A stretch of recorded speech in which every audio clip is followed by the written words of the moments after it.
যার কাছে বাপ আর মা আছে সে ইলন মাস্কের চেয়েও পয়সাওয়ালা, সে বিল গেটসের চেয়েও পয়সাওয়ালা, তার মতো ধনী আর পৃথিবীতে নাই। ঠিক কিনা কথা বলেন? কেন? কারণ বাপ মা যখন বেঁচে আছে তার ঘরে দুইজন ওলি আছে, তার ঘরে আল্লাহর কাবা ঘর আছে, তাদের দিকে তাকাইলেই হজের সওয়াব, তাকাইলেই হজের সওয়াব।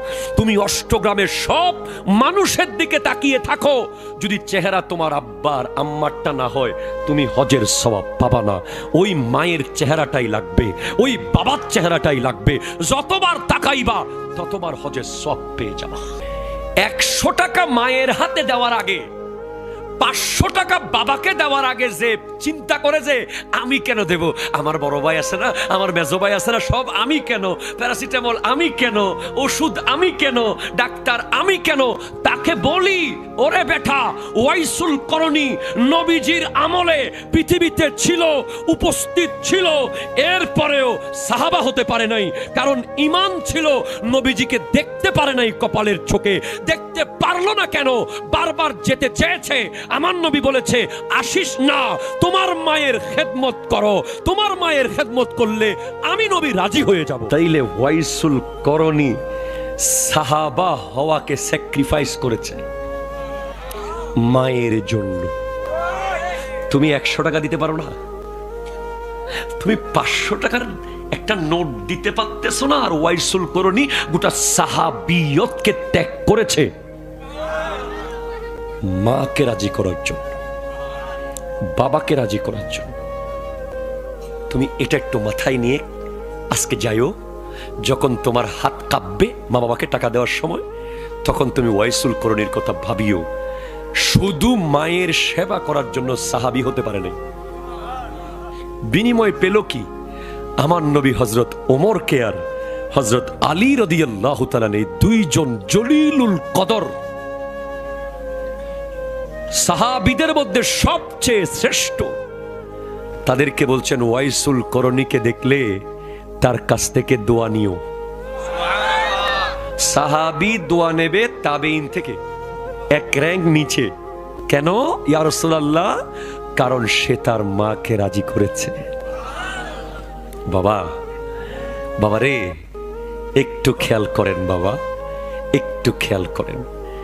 আপনারা আমরা যখন ওই 5 স্টার হোটেলের মধ্যে ঢুকে যাই, যখন 5 স্টারের দোকানদার একটু স্মার্টলি বলে, sir this is our new food, please try it, I think you will be happy and you will give our star, please sir একটু খান, এই খাবারটা অনেক মজা।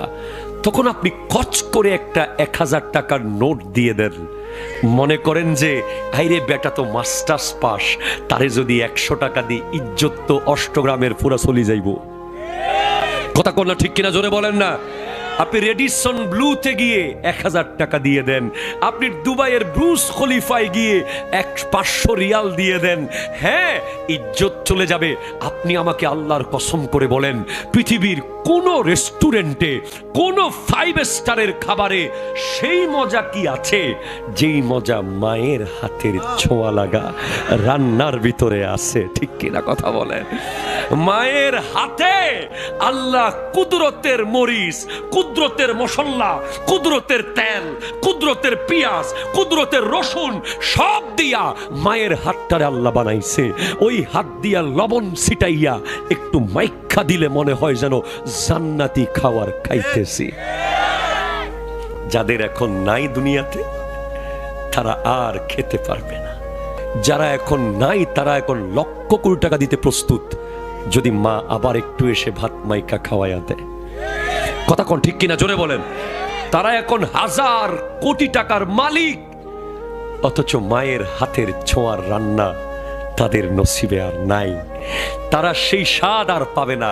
তো তুমি মাত্র 5 মিনিটের পরিচিত ওয়েটারকে তোমার সম্মান বাঁচানোর জন্য দিয়ে দিলা 1000 টাকা, আর তোমাকে ওয়েটার তো নিজের হাতে খাওয়াইও দেয় নাই, কুলেও নেয় নাই, কাঁদেও নেয় নাই, আকাশের তারা দেখিয়ে দেখিয়ে খাওয়ায় নাই, পাখির গান শুনিয়ে শুনিয়ে খাওয়ায় নাই। আর মা তো তখন তোমাকে খাওয়ায়, ওয়েটার তখন তোমাকে খাওয়ায়, বিবি তখন তোমাকে খাওয়ায় যখন তোমার পায়ে বুট, তোমার গায়ে স্যুট, তোমার পকেটে নোট। আর মা আর বাপ, বাপের দিকে আসবো, বাপ নিয়ে অনেক কথা আছে আমার। মা তো তখন তোমাকে খাওয়ায় যখন তোমার পায়ে বুট ছিল না, জুতা ছিল না, স্যান্ডেল ছিল না, তোমার পাটা জমিনে সোজা হয়ে দাঁড়াইতে পারতো না, তখন তোমাকে মা খাওয়াইছে। তোমার গায়ে কাপড় ছিল না, তখন তোমাকে মা খাওয়াইছে।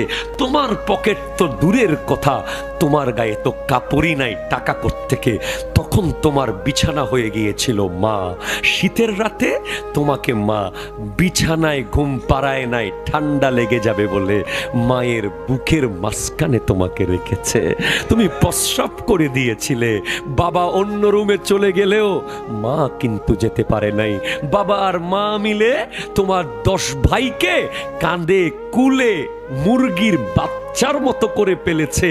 আর তোমরা 10 জন মিলে একটা মাকে যখন পালতে পারো না, তুমি বেহায়া, তুমি বাটপার, তুমি বেঈমান, তুমি নাফরমান, তুমি দুর্ভাগা। ঠিক কিনা কথা বলো? হাত তুলে বলো ঠিক কিনা বলো।